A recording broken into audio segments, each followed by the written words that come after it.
That's flipped back again. Of course. So my name is Stephen O'Driscoll.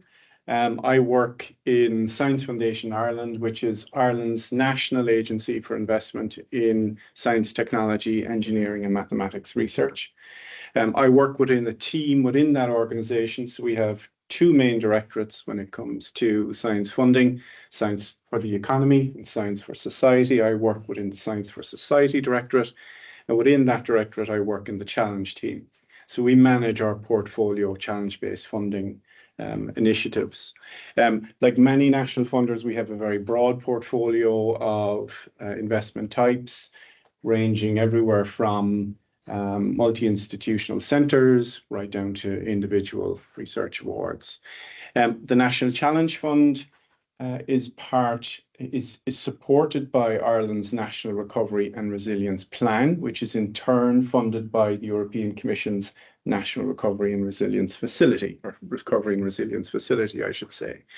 And what's quite interesting is that the National Challenge Fund also forms part of our national innovation strategy, which is Impact 2030. So it is quite central to a number of pretty significant policy initiatives. Just this one, is it? Or this? Yeah. Yeah. Okay. So this really gives you a snapshot of our journey over the last number of years in relation to challenge-based funding or challenge research. We use those two terms interchangeably.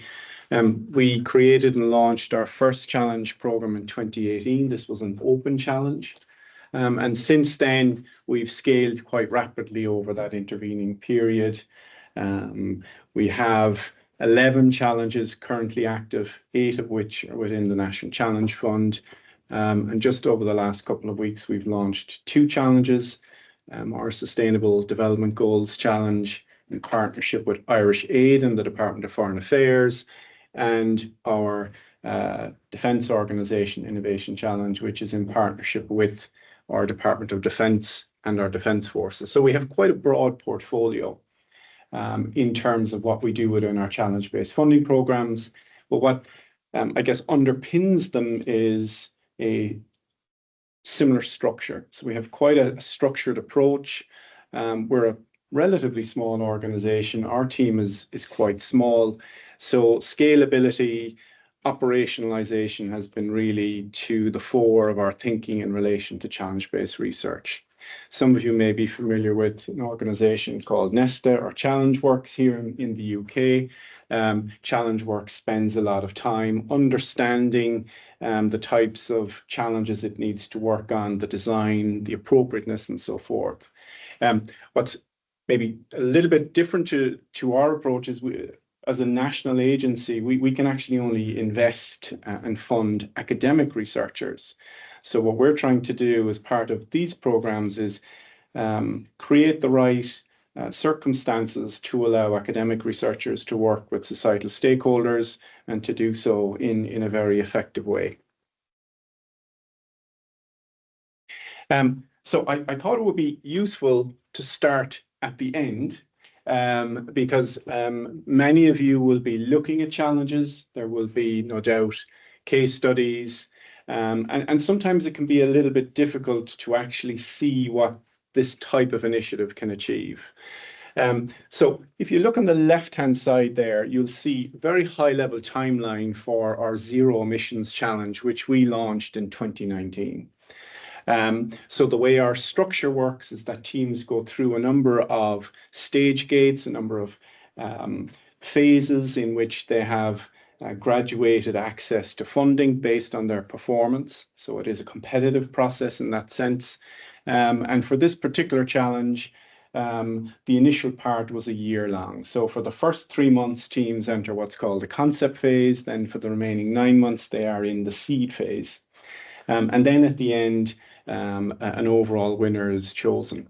One of the characteristics of our approach to challenge-based funding is the first stage is always around stakeholder engagement, and we do not permit academic researchers from any discipline that's funded through the program to do anything but engage with stakeholders in that initial period. So that's quite important because central to what we're trying to do is to facilitate researchers to develop a much deeper understanding of the problem that they think they are trying to solve. And as a result of that, as they move into subsequent phases, using tools like design thinking and so forth, they will then create more effective solutions. So this is an example of one such challenge. Farm Zero C is a team, which is a collaborative team from those institutions there, actually won that challenge. And they've just concluded their prize award through that program.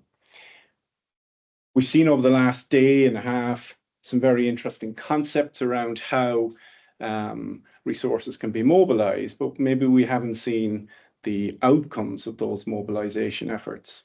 So in this case, what Farm Zero C did was they developed a social innovation blueprint underpinned by science, working on a real dairy farm, and they've achieved these impacts. So they've reduced the carbon footprint by nearly 30%. Nitrogen use in fertilizer has reduced by 55%. The emissions from slurry tanks, which is a significant contributor to greenhouse gas emissions, reduced by 75%. And winter housing, which refers to keeping cattle indoors over winter where they're given feed, the greenhouse gas emissions from that reduced by 25%. What they've also done is increased biodiversity on the farm. And what's really important about this is that this is a functioning farm. Okay, so it's not an academic exercise within the laboratory. It's actually a functioning farm. And the idea here is that in order for interventions like this and ideas like this to take hold, you must consider many of the factors that are key to deployment. And in this case, farming is a very low margin activity. So irrespective of the sort of moral imperative and the urgency of a particular intervention, for farmers, it must be cost effective.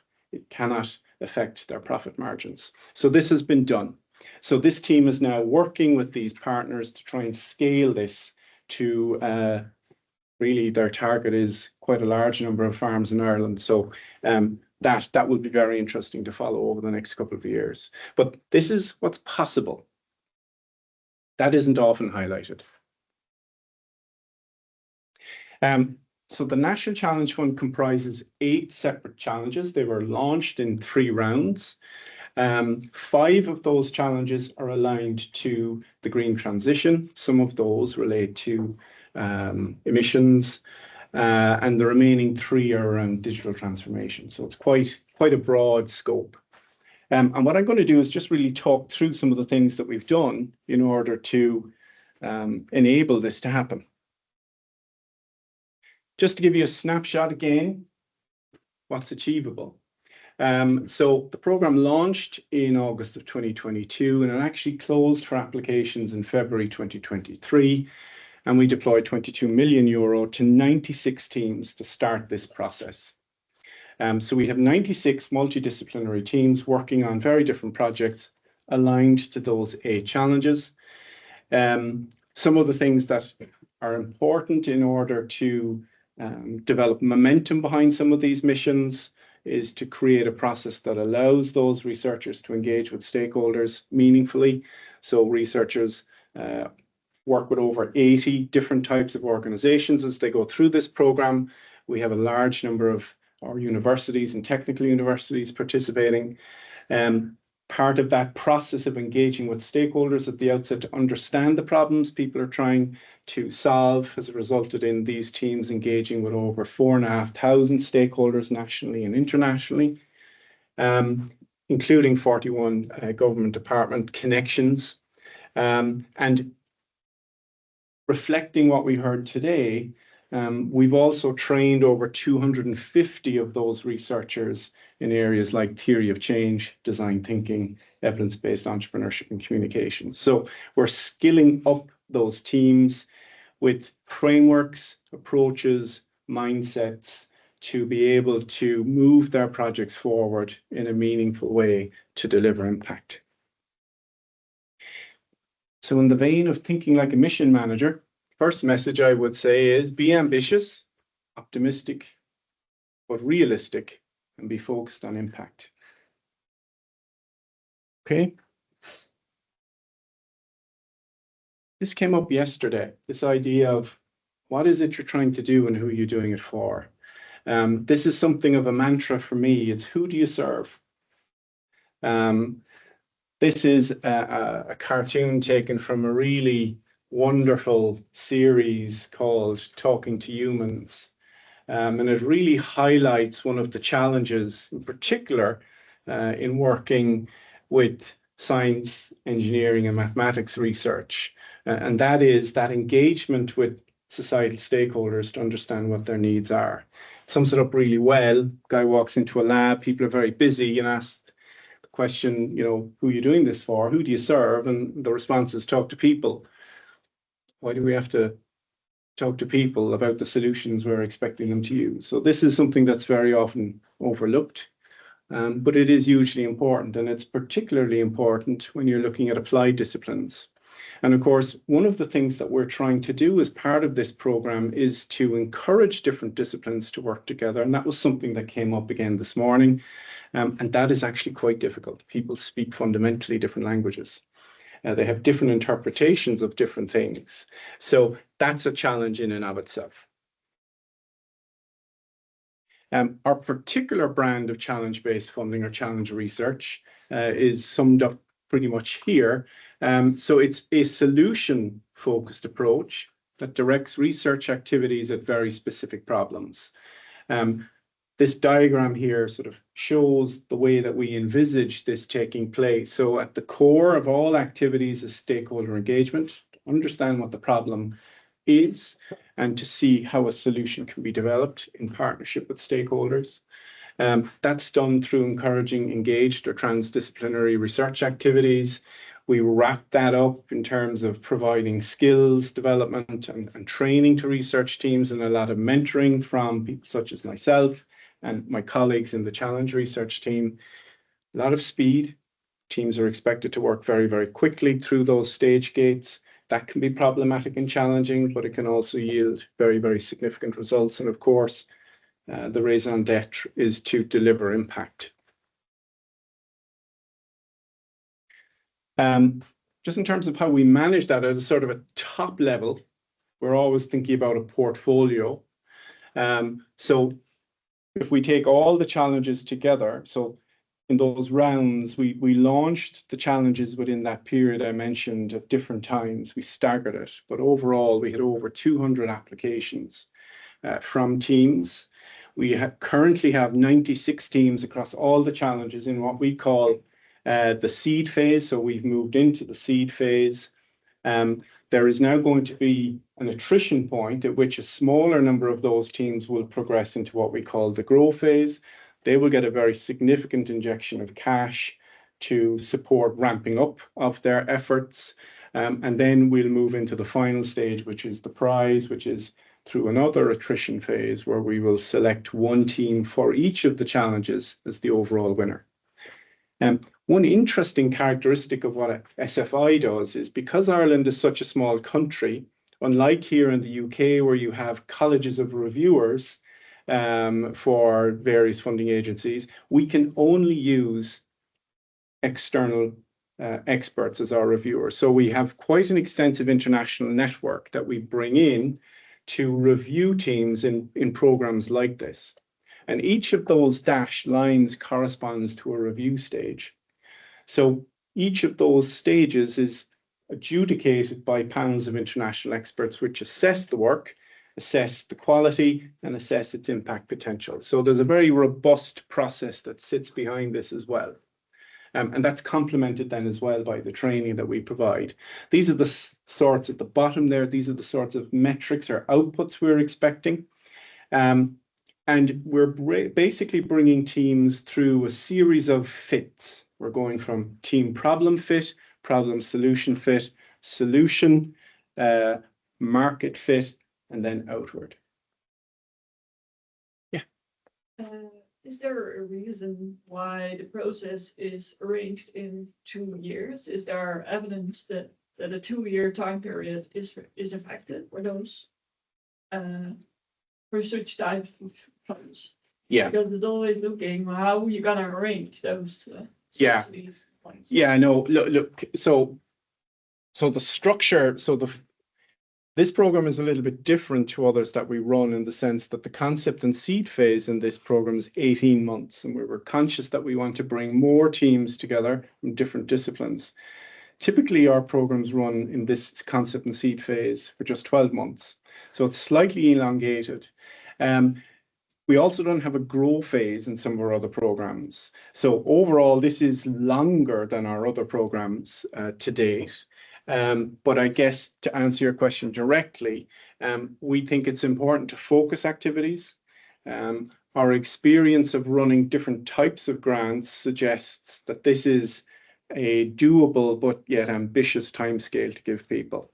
When we go into the prize phase, there is a little bit of negotiation that can go on in terms of the length of time that teams need. We cover a very broad range of disciplines, and the natural sort of clock speed of different disciplines can be different. So that can be either 12 or 24 months. But really, it's about understanding the point at which we can bring teams so that they are ready to move forward with what they're trying to do, and when we can step back. So I guess the second insight I would have, and there are different views on this.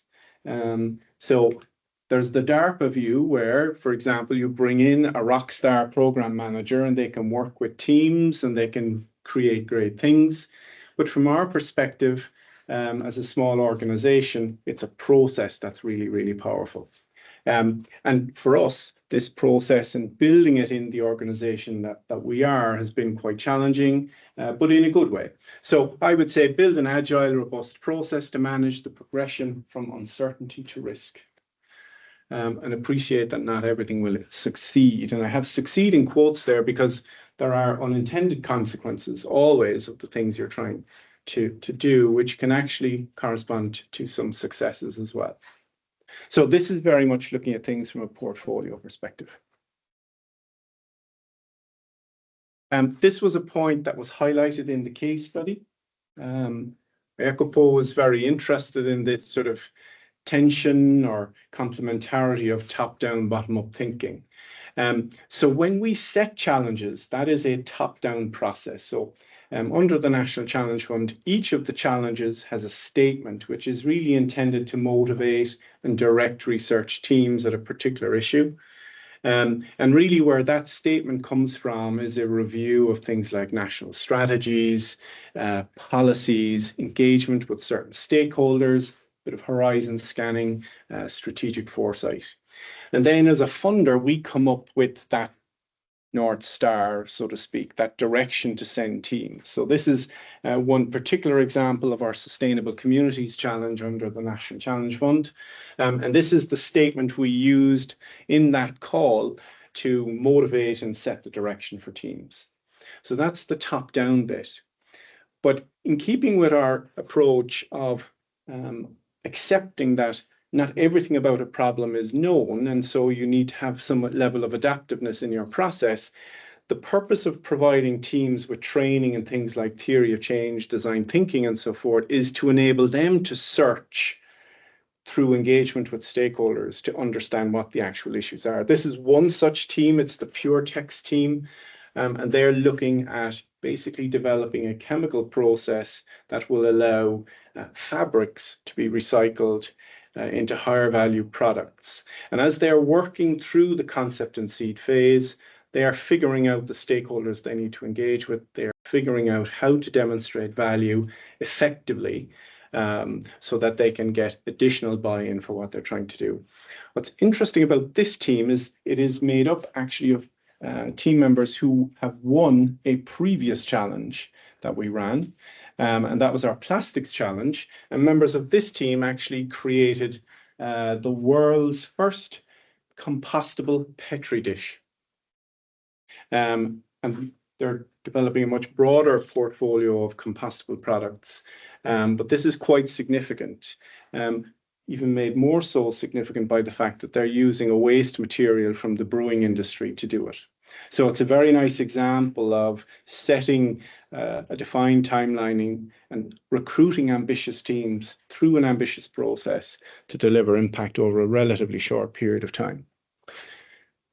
It's like a proofing exercise for us when we get all the teams in. We've done an analysis to see how our challenges have directed teams and recruited teams.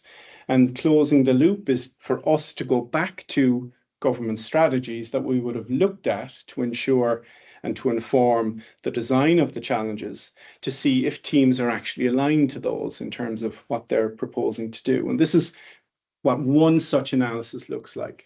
So here what we've done is we've looked at each of the challenges, each of the teams within that challenge, and then we've ranked the government policies that each of those challenges addresses. So this for us is really a validation process to show that we understand what we're doing when we set a challenge and how we synthesize the information that's presented in various different policy documents.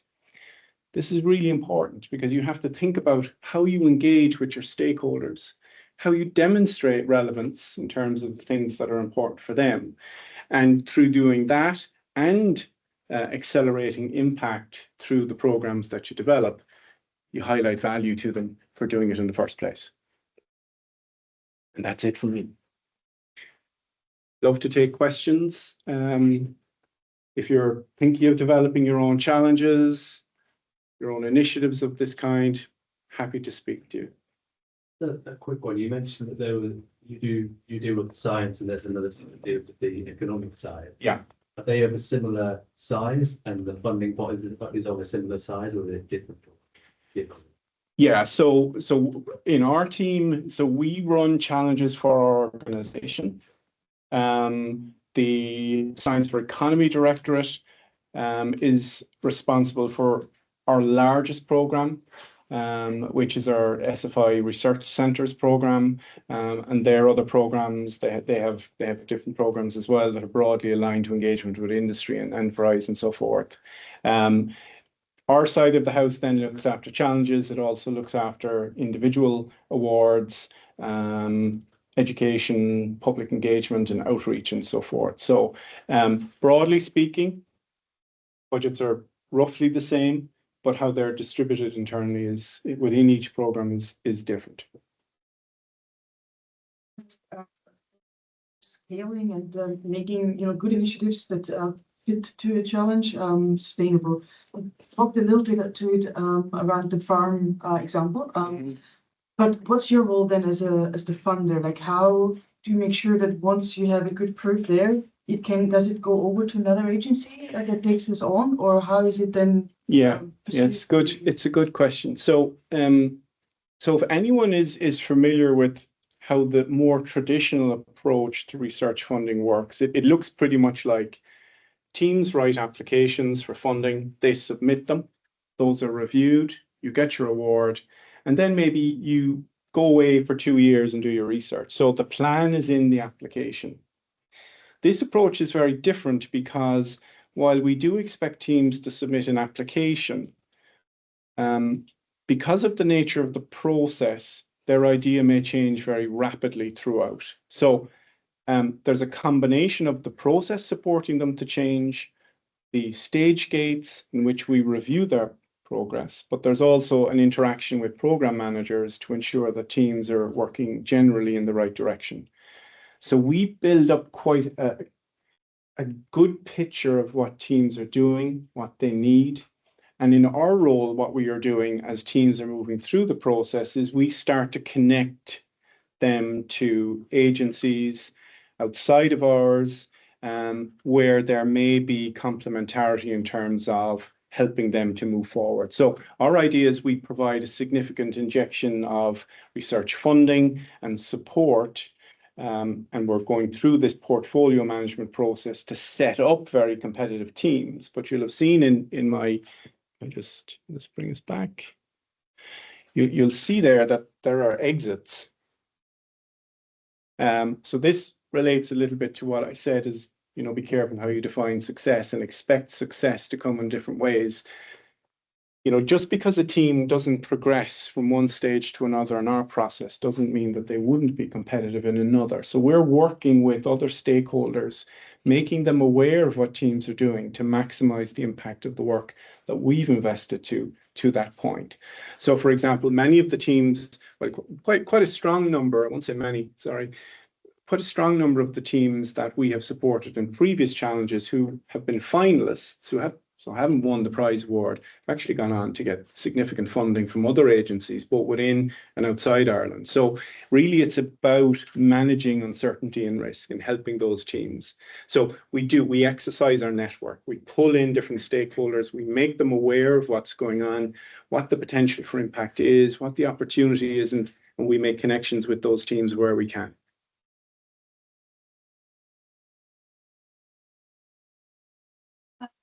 Because for a lot of countries or different organizations, it's really hard to give out money this way because they're used to only using grants and subsidies to fund innovation.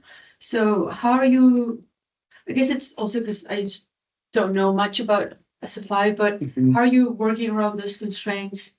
Do you have to include conditionalities into the contracts that you do with the participants? Where's the funding coming from? That sort of thing. Yeah, so if I start at the latter part, so as an organization, we're allocated budget by government every year, but in this case, this is additional budget through our National Recovery and Resilience Plan, and so this, of course, is based on our prior experience of running challenges and the successes of those. As you can probably imagine, there is quite a lot of infrastructure within Science Foundation Ireland in terms of the sort of the machinery to manage applications, process them, issue contracts, etc. Much of that we have in our process. I think there has certainly been some innovations in the approaches that we've taken from the perspective of our internal processes. These haven't been actually totally transformative. They've been tweaks. So what I would say is, you know, it is possible to look at existing processes, and I guess to my first point, just to be optimistic in the sense that sometimes people can get caught up in the complexity of processes, but maybe if you take a very judicious and design-led approach to looking at them, it is actually possible to tweak processes very successfully and adapt them. And this is something that we've done. In terms of the contracts of the awards we issue, there is always conditionality. And of course, what we're doing with teams is well before they submit applications, we're communicating our expectations. We're calling out how this is a different type of process so that teams, when they apply and if they're successful, they're fully aware of what's involved. Now, that doesn't mean that challenges don't arise, they do, but I guess in that context of us working with our stakeholders, we're helping them as best we can to overcome those when they arise.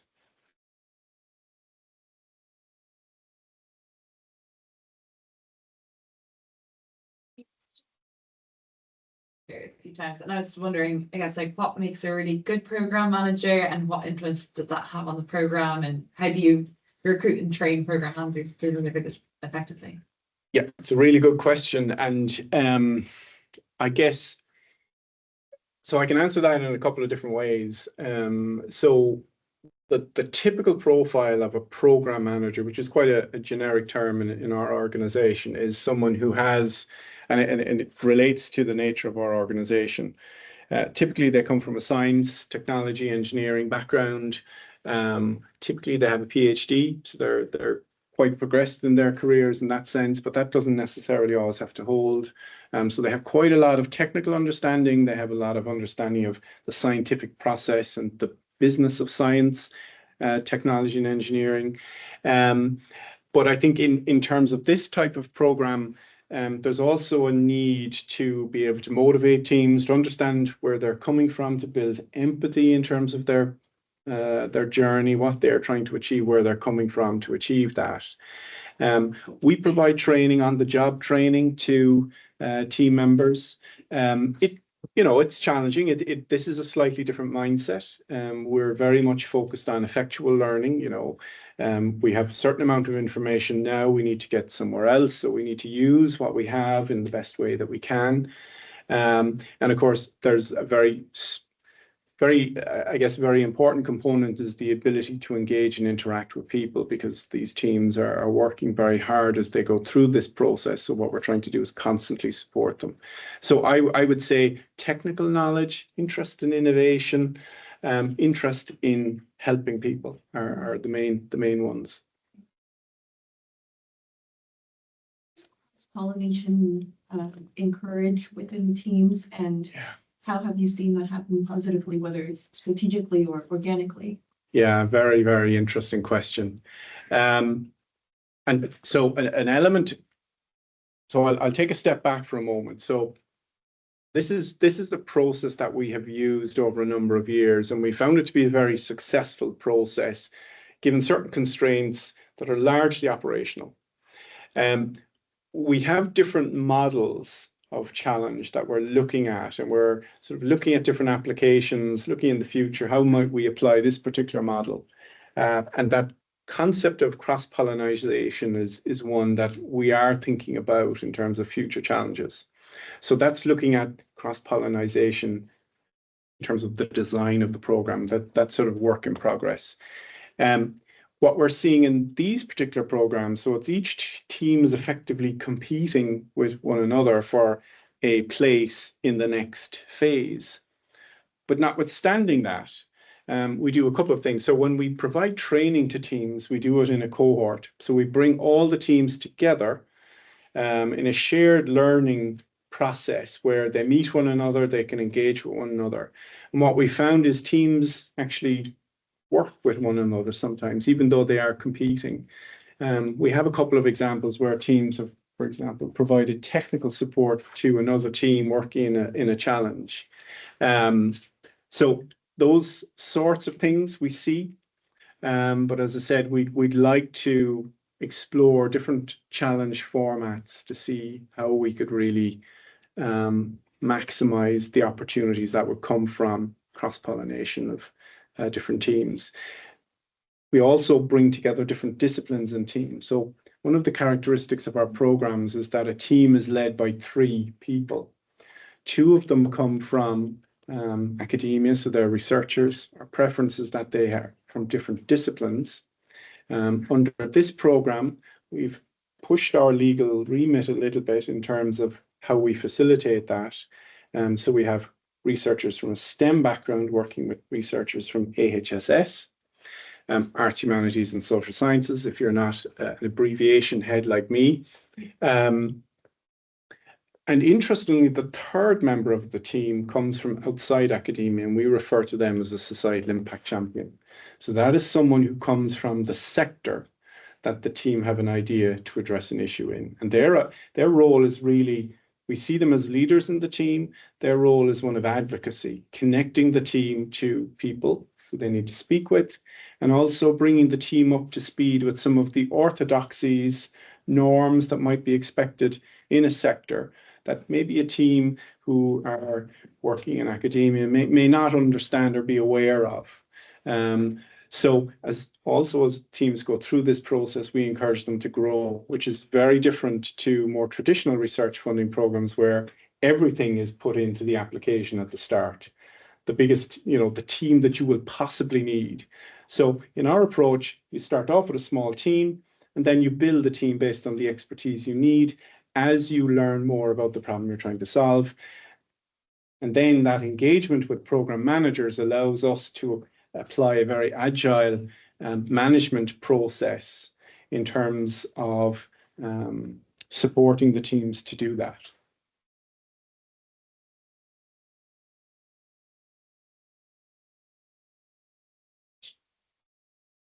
So I used to work for a funder, and it felt like we had a lot of intelligent stuff within the software system, but it wasn't an intelligent system, right? Okay. Like none of, individual reports came in, somebody would read it, probably the program manager, but then it didn't give us a sense of kind of, this is the status of the situation, Yeah. even though we'd be funding, on various different projects, we would have had a really big capability actually. I just wonder if you're kind of thinking along those lines when you're doing this, so that either the technical stuff or even the degree to which you might want to at least help the system understand the stakeholder landscape of people inputting into that. Yeah. Again, if I start at the latter part, so in terms of, and again, this was mentioned in the lead into this. So there is a theory of change behind this program. And one of the components of that theory of change is to bring about cultural and mindset shift within the stakeholder groups that we typically work with. So that's embodied by things like encouraging different disciplines to work together and so on and so forth. So I guess, let me think about how I'll answer your question. So there's always a compromise in terms of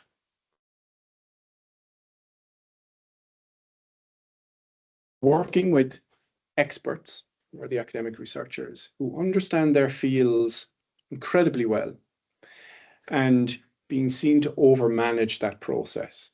So what we're trying to do is simply help accelerate impact in any way that we can.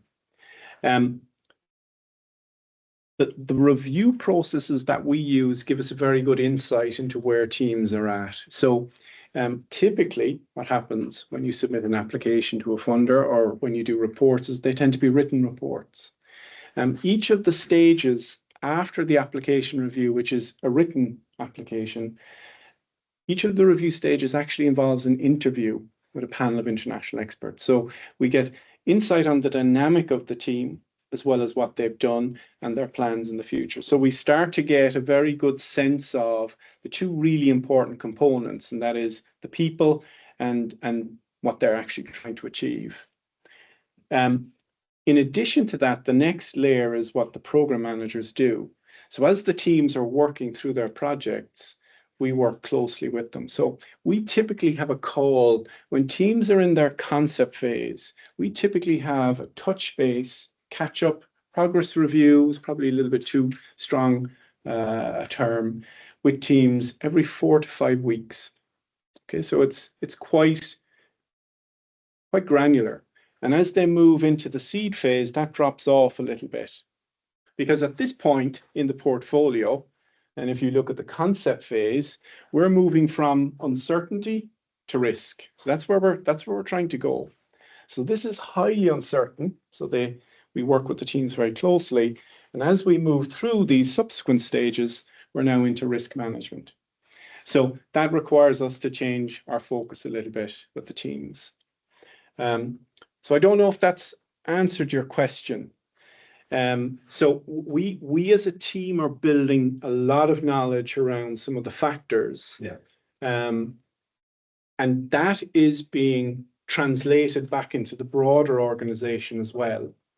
But we do need to be conscious that this is a very different approach to some other elements in our portfolio.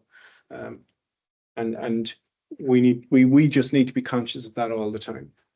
Unfortunately, so the next part is going to be people forming into groups, and we're going to have a dedicated question. And the request is that in the groups, you'll discuss, and then we're going to have a bit of a collective dialogue on your thinking. So for the next part, the idea is, what are the challenges that this policy design approach may pose to implementation? And the hope is to reflect on what you've heard in the context of what does it mean really for seizing? What are the capabilities that are involved? What would you like to express and identify in your own work and other public sector organizations around the world? Looks like people are broadly already organized into a few little groups. The original intention was teams of 3. However, if you'd like to have a bigger group, that's absolutely fine. And the hope would be for group discussion for about the next 10 minutes. Then we'll have 10 minutes of dialogue, and then we'll have another question, and then more group dialogue.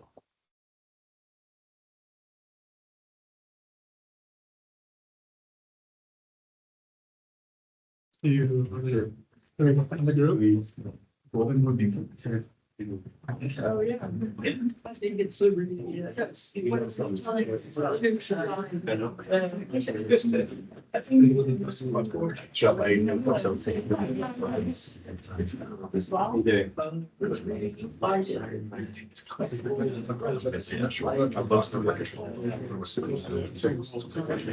More relevant to Yeah.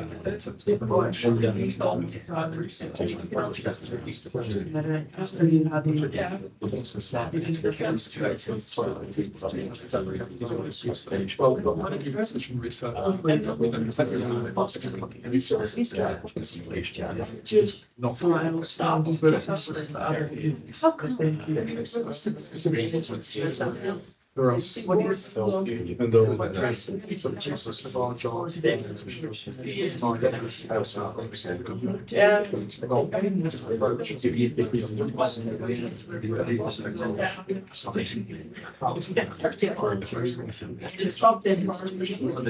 So,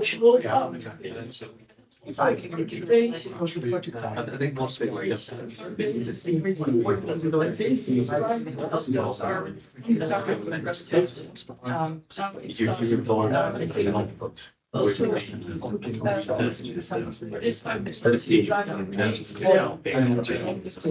very much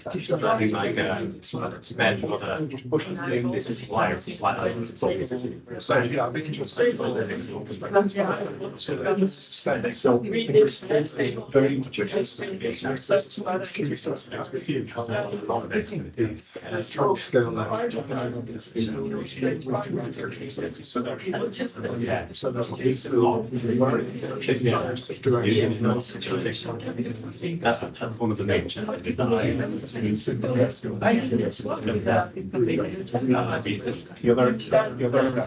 Especially that's when I start feeling that's a big emphasis. That'd be quite challenging. Yes. Yeah. That makes it. Yeah.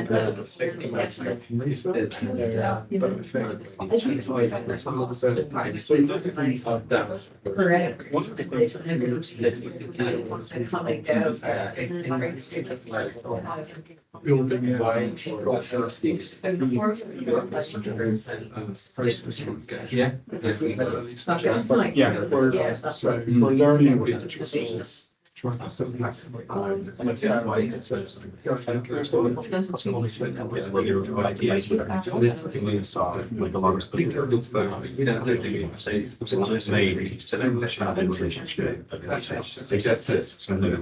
It seems like some of the stuff challenge will spill into. The thing is that we've got your wider stakeholders that I was a bit tired. We're talking about the challenges. Yeah, what if we don't resources. and maybe you just find that yeah.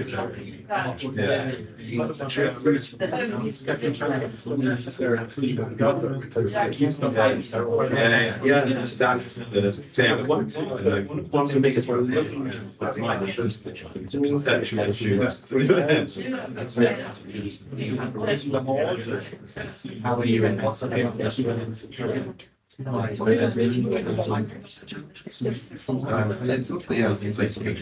what's the let's say you lose on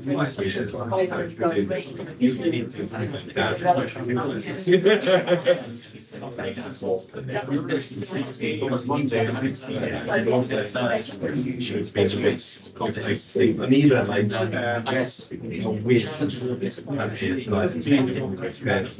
it's very difficult like but essentially actually a better note because look at that we're doing that good stuff over there and so it's all very major it's like easy picking type thing make sure you're at least affiliated to that you know strong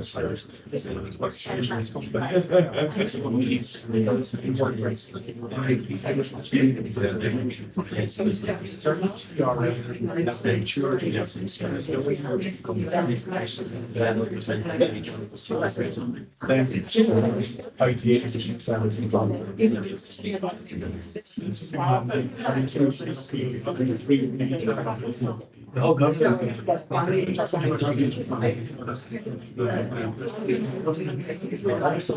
Because it seems that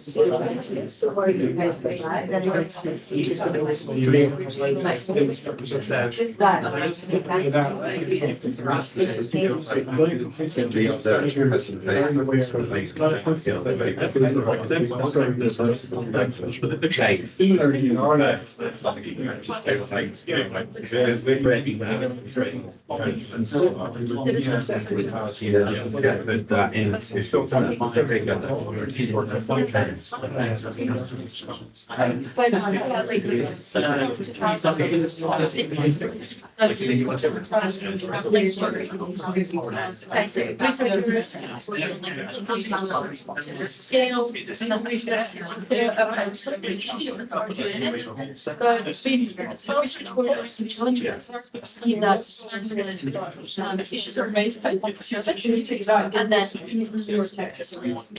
what observed for academics to that's the way to start like building those relationships. It's R&D, big hard. I think there's no ways to go at it, either by co-design with citizens or co-design with architects, but it's quite difficult to connect the three in like in a very minimal way in all stages. You really have to decide if it's a connection or for example, thing and validation, evolution, of words. Yeah. But I'm seeing, like, for example, they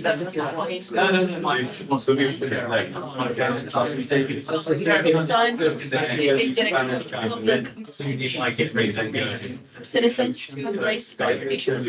Extremely autonomous and independent organization or working or something for the government. Yeah. So I felt like the issues that were raised were meaningful for people, but were meaningful for the government. So there's this disconnect between the what how the solutions were used and so like a big prize and the longevity. So longevity prize is 10-year challenge prize. I think resolution I make antibiotic food at the end. They had selected like issues that were raised with academics and then it was put up for the public. Which is like. And in collaboration with the BBC, they really trying to get it very out there with a lot of awareness and people actually decided on scientific cross awareness. And that was really violent who were very observant media. So this way, yeah. So what we Yes. You'll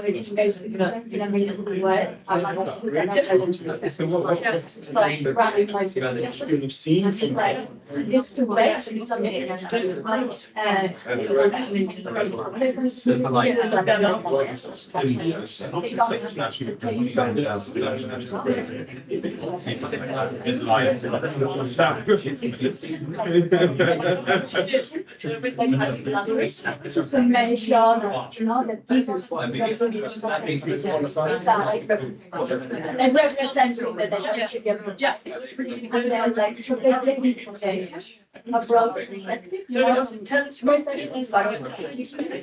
they have of the people. Because there's just not people like to address, you know, something But there's more. I don't have that's how you read them.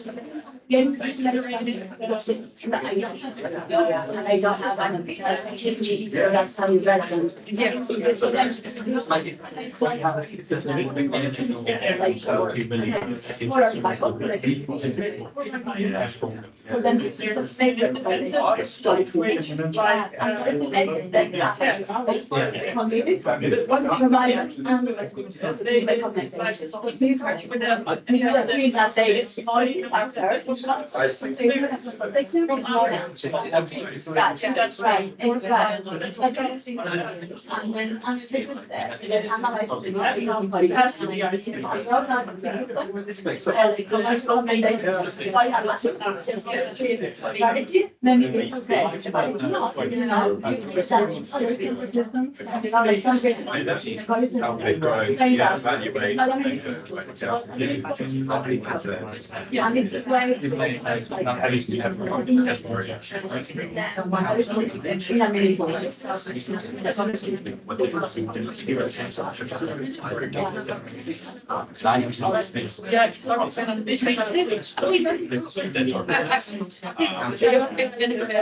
Challenge of pricing, you know, it's is that it can also be an experimental approach for government. So it doesn't require that it's in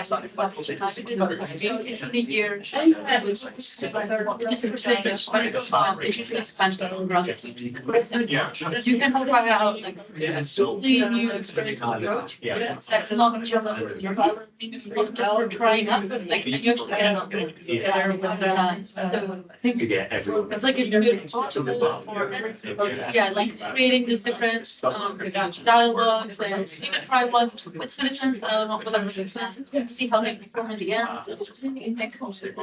It opens up like a lot of possibilities, but I think that there's a based approach also makes it meaningful and then connected layers. Once you actually end up with like real solutions, it's not just from I think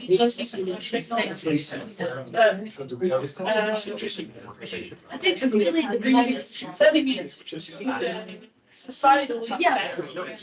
We've taken inspiration. I think what it has also I've seen some challenges and say to big for current solutions that have yes, anticipated and seeded for process. Some yeah, like by products is made, services there's very different approaches to like yes. The challenge I've also seen challenges is it very much depends on the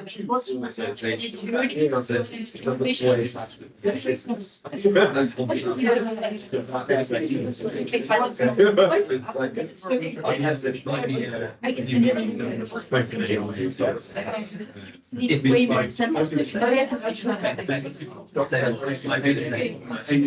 really about them like giving friends a lot of way of the process for them to be able to even innovate within their own technology. And for example, in Chile, kind of like the main, one of the main objectives is to be able to procure.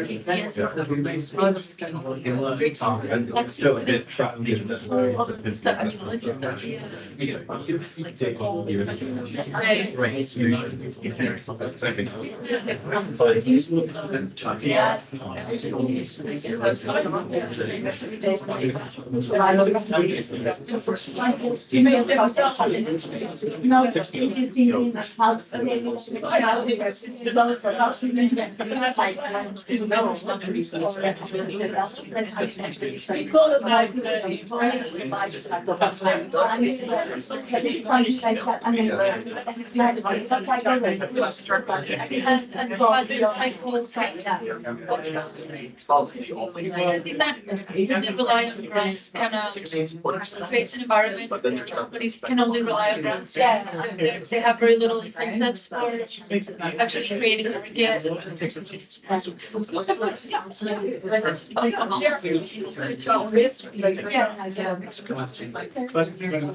All right. How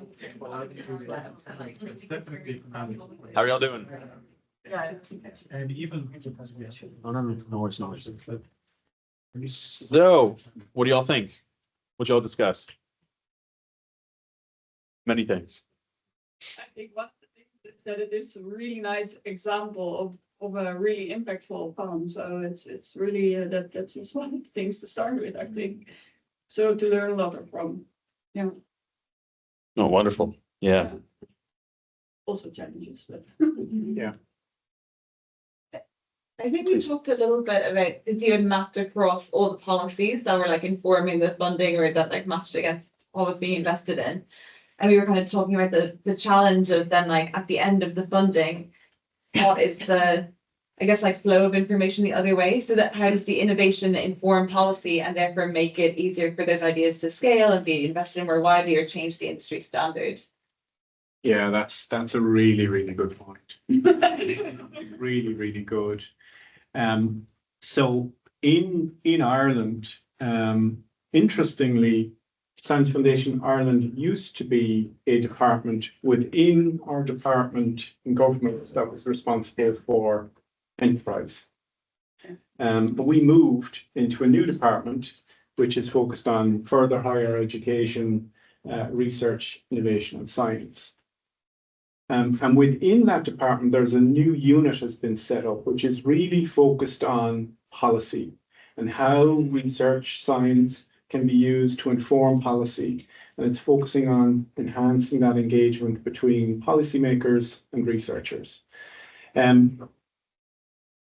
What you wouldn't have seen in the I guess, the presentation, but equally my own bias in terms of being a scientist, engineer came through in terms of the specific team that I called out here.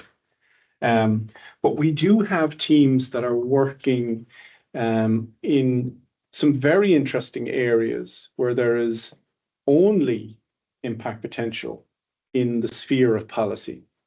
And so one of the challenges for us is in when we design a process such as this, and this is why we've selected the toolkit of theory of change, design thinking, evidence-based entrepreneurship, is we can't predict at the outset the pathway that's most appropriate for a project to deliver impact. So it could be they choose a commercial pathway, spin out, startup. But there are other pathways. So the Farm Zero C team developed are in the process of developing a social innovation blueprint underpinned by science. So what we tried to do is give a selection of tools that will help the teams.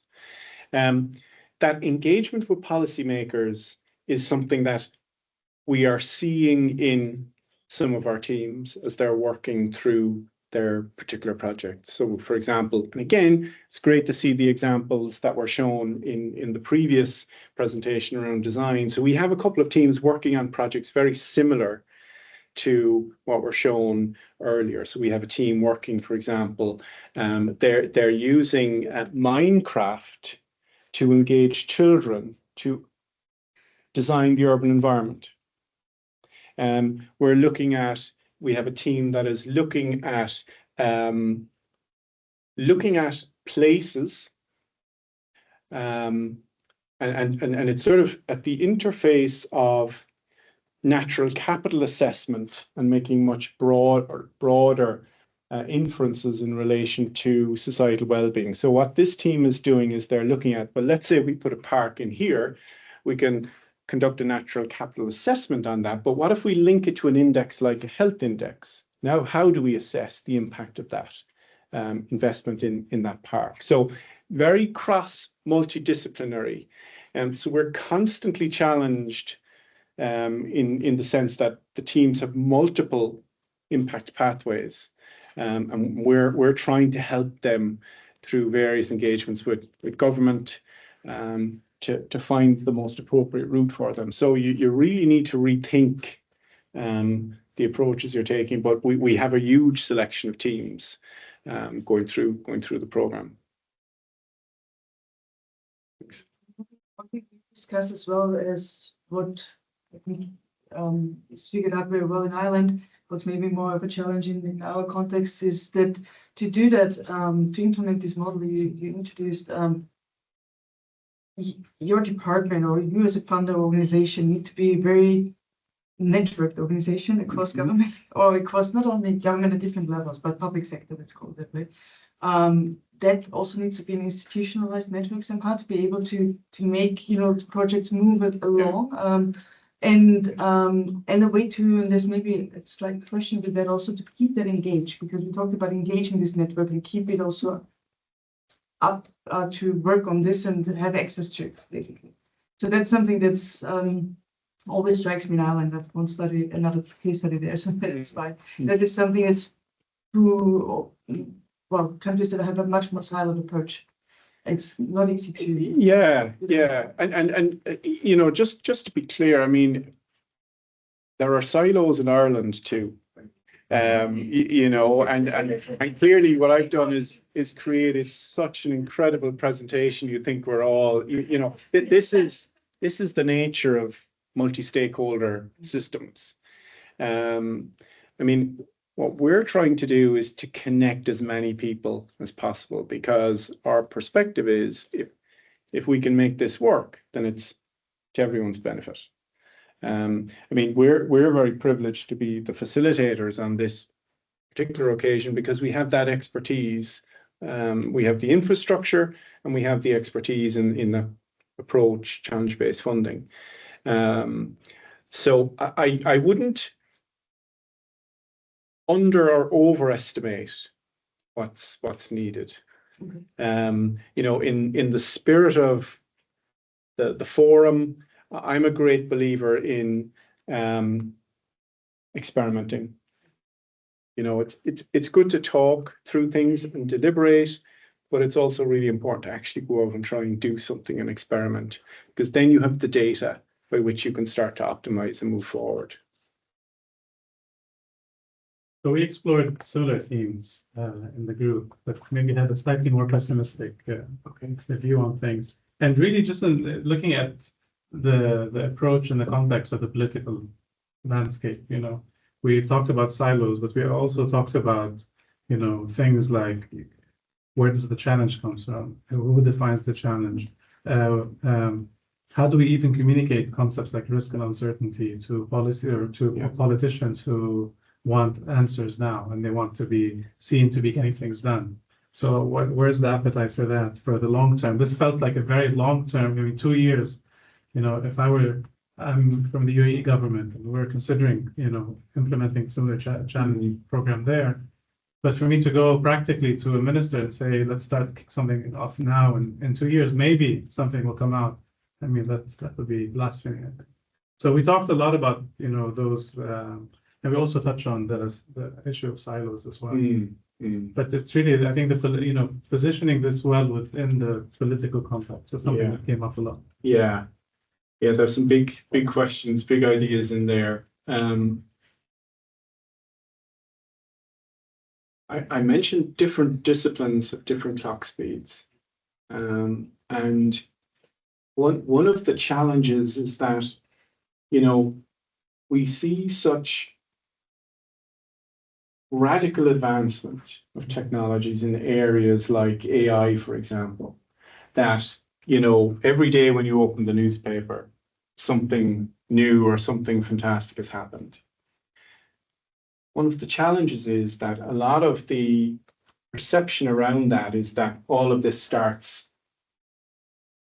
a very short time ago in the past, and now we're seeing the value of it and we're seeing all of these outputs. The reality is a lot of that work was done decades ago, and we're at a point where certain things have converged that have enabled this explosion.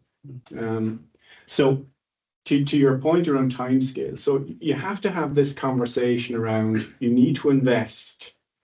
You need to invest for the long term, because what you're trying to do is You are trying to become more resilient to the things in the future that you don't yet know about. So that's part of the strategy that has to be there. Long-term investment, high uncertainty. You don't know where this is going. And then you're looking at different types of horizons and the types of programs, interventions you need to deliver for your stakeholders who have expected horizons. That's not easy to do.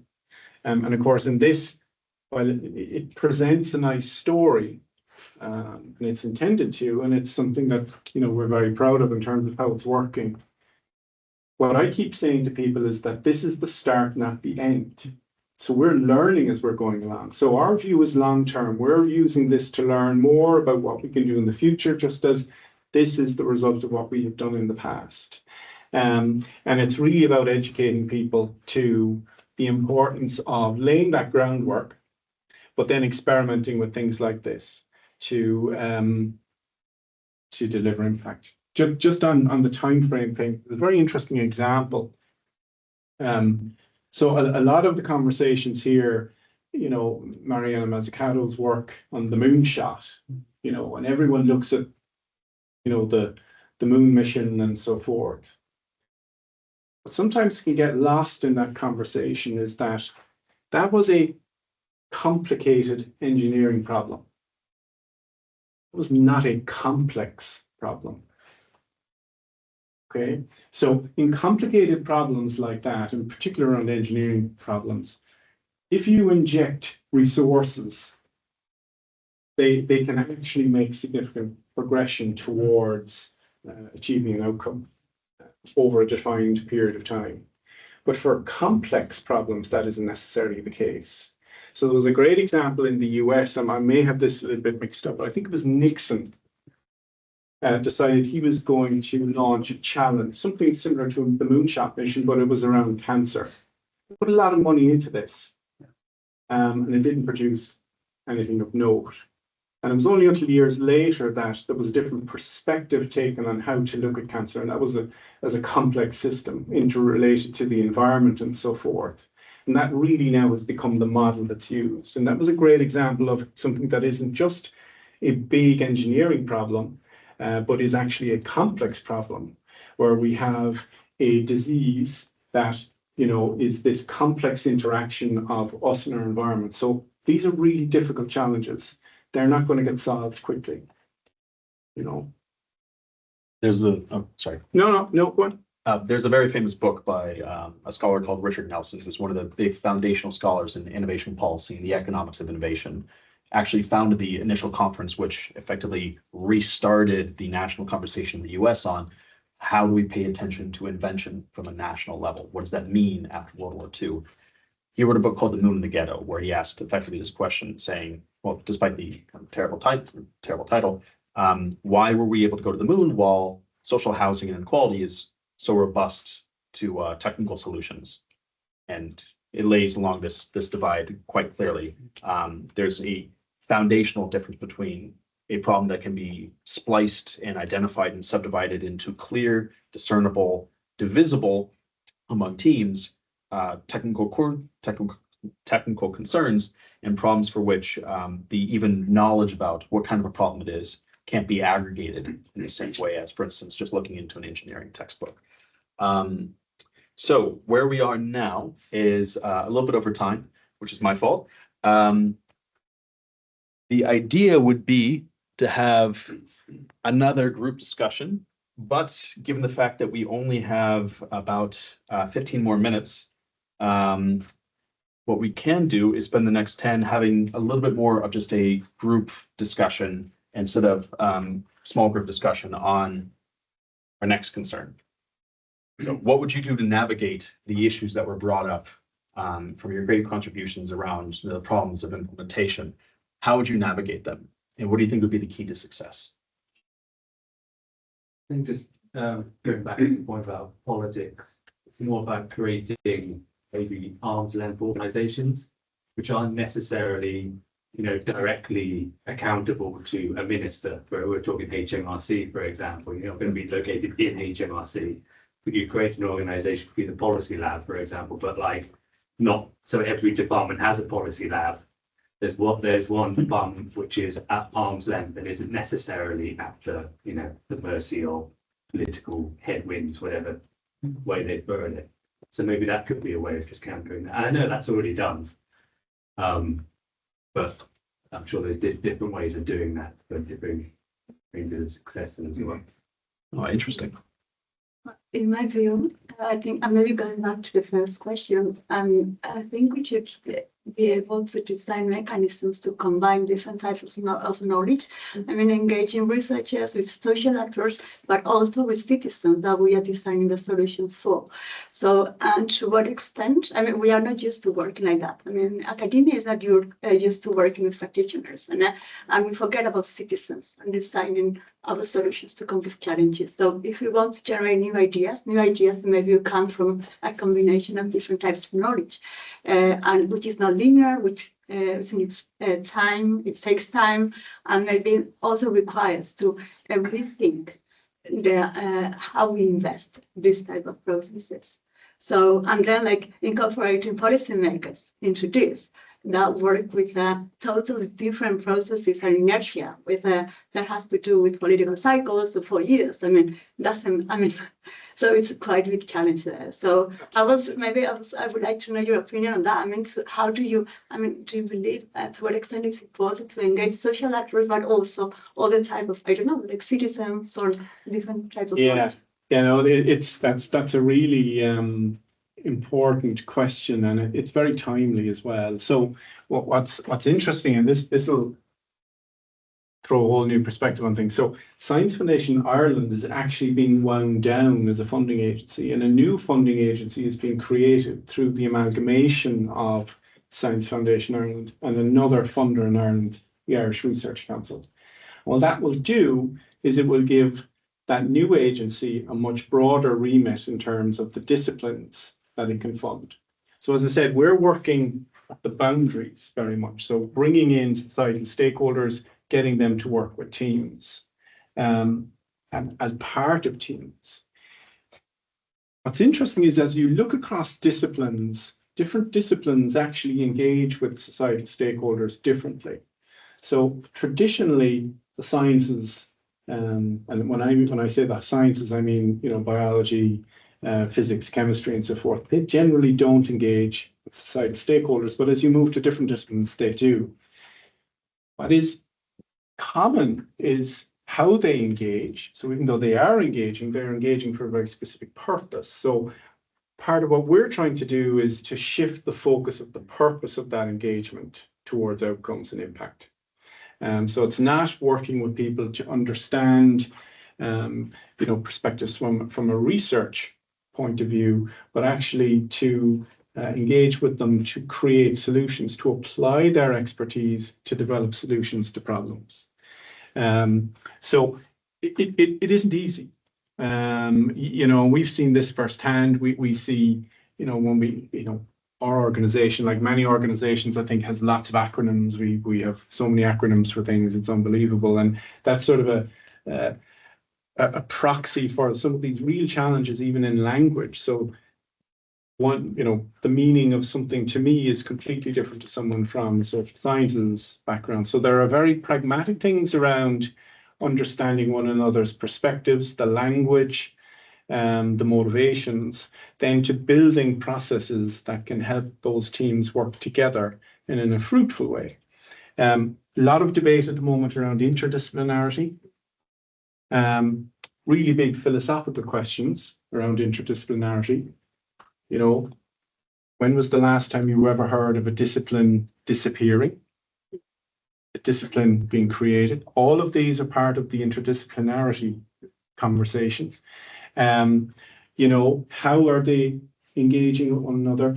What we've attempted to do is use design as a way of helping different teams to engage, but even that's complicated because different disciplines have different perspectives on what design is.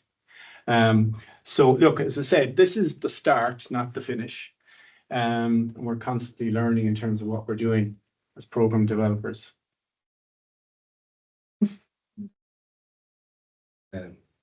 Yeah, I think like what you've just said is so interesting because I think we focus more on the economic gap that we're filling, but not actually, you know, there's a problem with the academic knowledge system here too, right? Like, you know, how it's incentivized.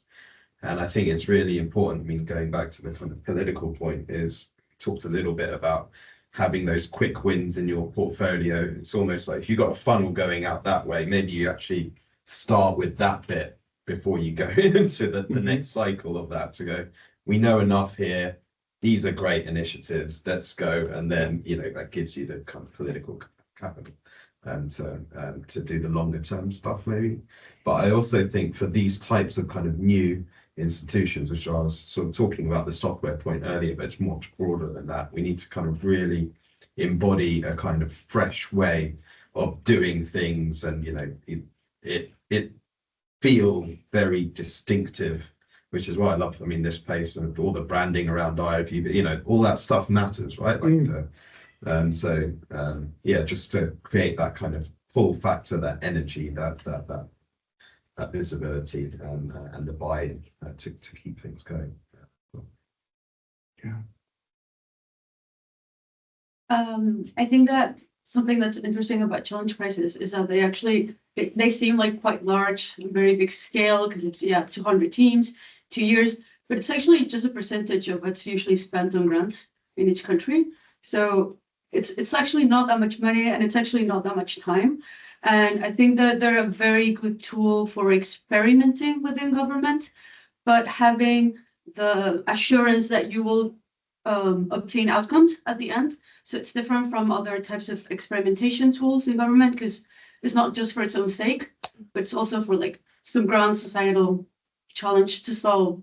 And I think it's easy to get really bogged down by, but we need to get all the stakeholders involved and the politicians and everything. But I've been doing some research on challenge prizes, and it's actually like, it really depends on the problem you're trying to tackle, but it can have like incredible political uses for, becoming the leader in AI strategy in the global south or whatever. And it can also help to even try out to get support from other stakeholders, because it gives you if you have, for example, a mandate to do a prize, you're kind of forced to figure out what stakeholders to work with and get them on one table and figure out the workarounds you need around the different policies, the policy constraints that you may have. So I think like it seems like, wow, it's huge. It's 200 people, it's 200 teams, it's 2 years, but you've also been working on it for a long time. But if somebody else wanted to implement it in their own organization, it's actually not such a huge undertaking, I think. That's very observant. So, it's a format that's very interesting to do experiments rapidly, and the outputs, you know, changing ways teams think about doing research, capacity building. You know, the researchers that participate in this program, most of them are from that science background. When you do science, you don't learn about design thinking, you know? So now we have researchers that know something about it, know how important it is to consider where you want the research to go.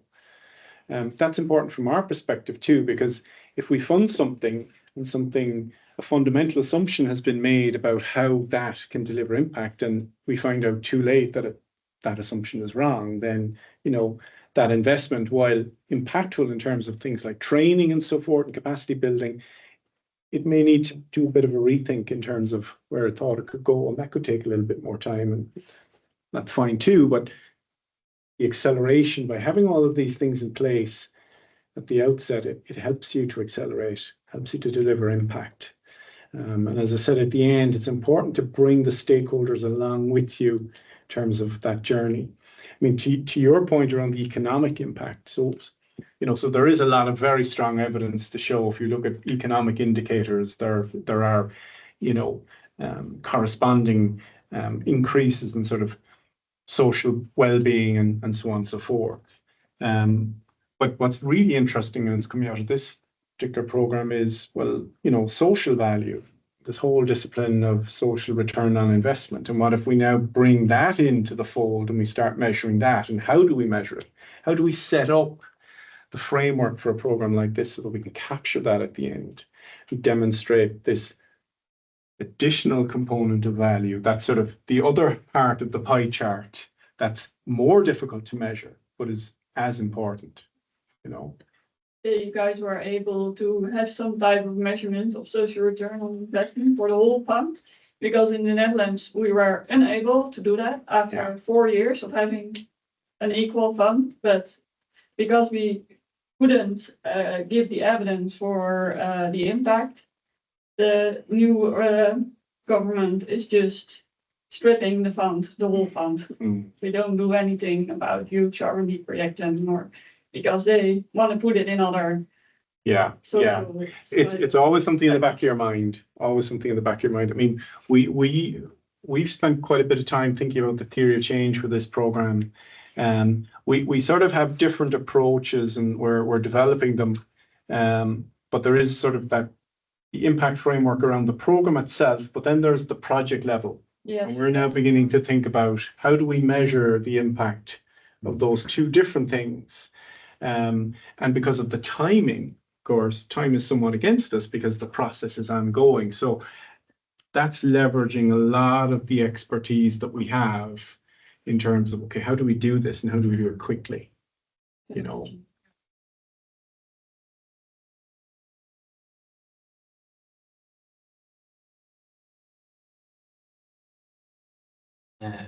I'm gonna ask something related, but more generic.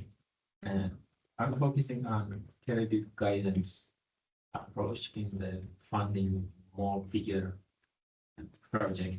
But the main thing I always face with mainstream economists is the question that who is determining these targets or missions challenges. And they always say, if you put government, if you put central bank as the one who sets these, it's going to be centralized corruption and all this stuff. And I don't know how to explain that it could be something fine. And then they say, oh yes, you're talking about dictator, which is a nice dictator. They don't accept unless you say it's decentralized. Yeah, no, I know where you're coming from. A couple of points.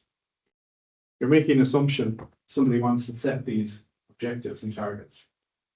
That's not necessarily a sound assumption. You know, it's very difficult for anyone to step up and say, we are going to reduce this by X over this period of time. That's hugely ambitious. Now, that doesn't mean to say that it shouldn't be done, because you're trying to, you're trying to set the level of ambition in an ecosystem. You're trying to get people motivated, but don't make the assumption that someone would want to do that.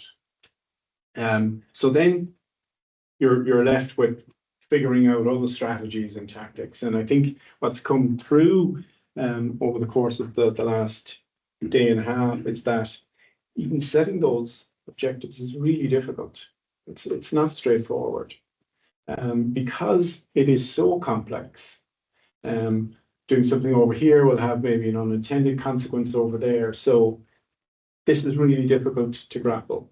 All I can really say with any sort of certainty is what we're trying to do.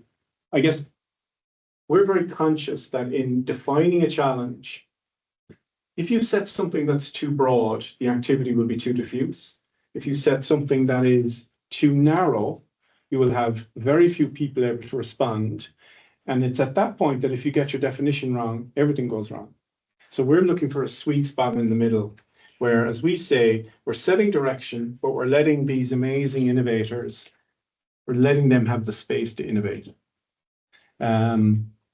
That doesn't necessarily address your question directly, because I think it's very difficult for me to answer the question. It's really difficult to set these targets. they have to be done by usually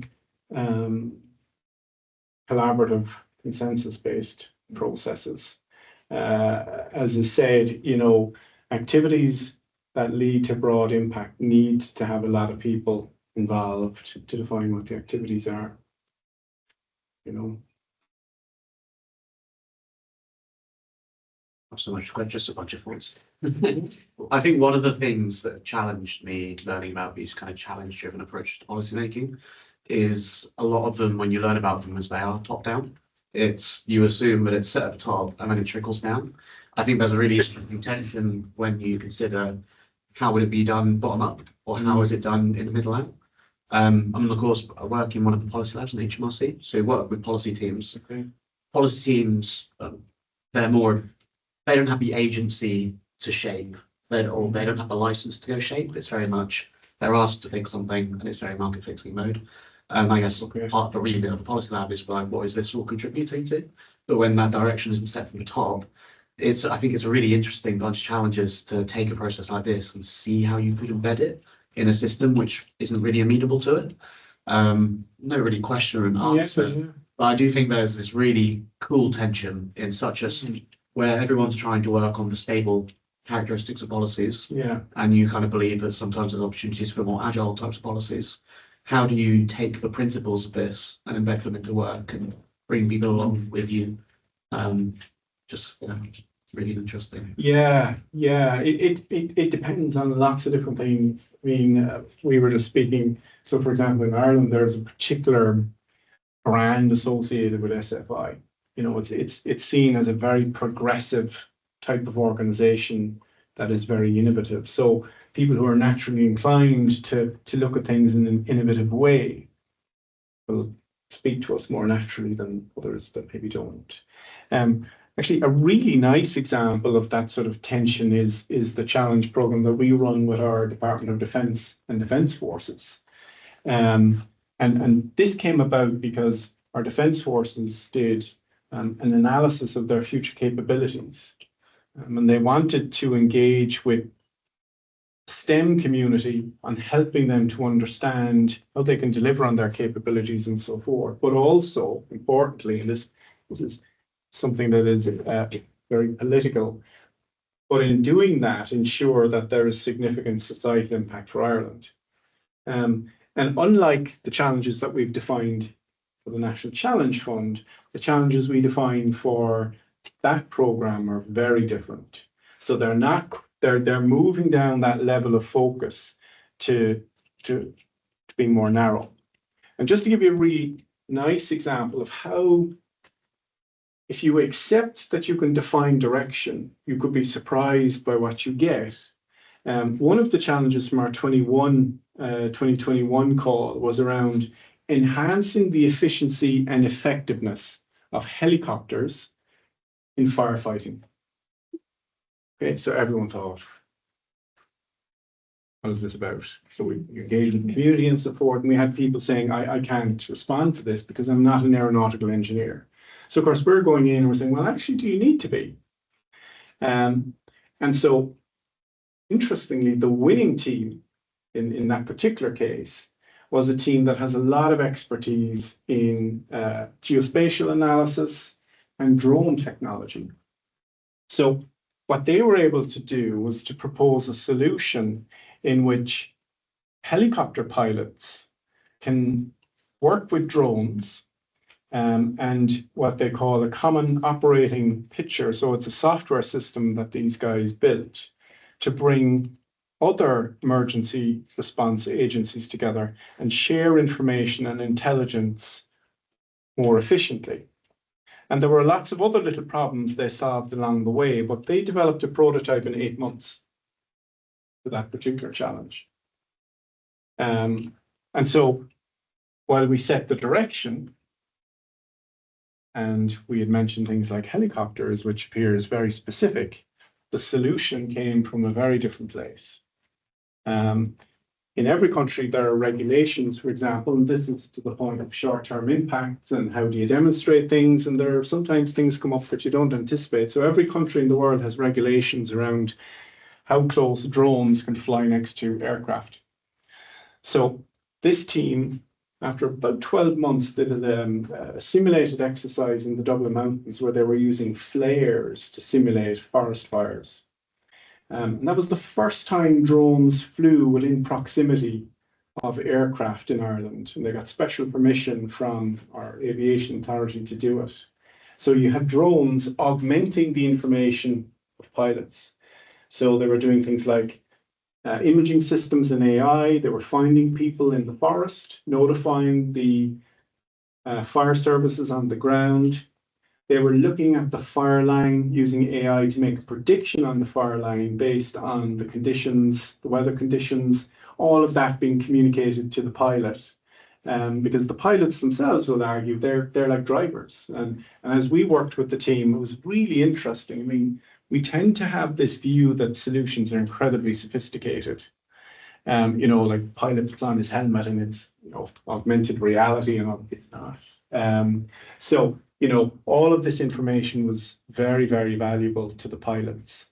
And you learn lots of different things. I certainly learned a lot about how the services respond to those sorts of incidences, and there's huge space for innovation. As you go through a process, you see lots of different things that can be solved. So we're about 5 minutes over time. This was an absolutely delightful conversation, and I'm very grateful all of you participated and joined, and want to thank you. And very much thanks to our speaker. That was a fantastic session. Thanks so much. And you know, please do connect with me on LinkedIn if you follow up, if you have questions. More than delighted to speak with you later or follow up an email or whatever you want. Okay. Wonderful. Yeah.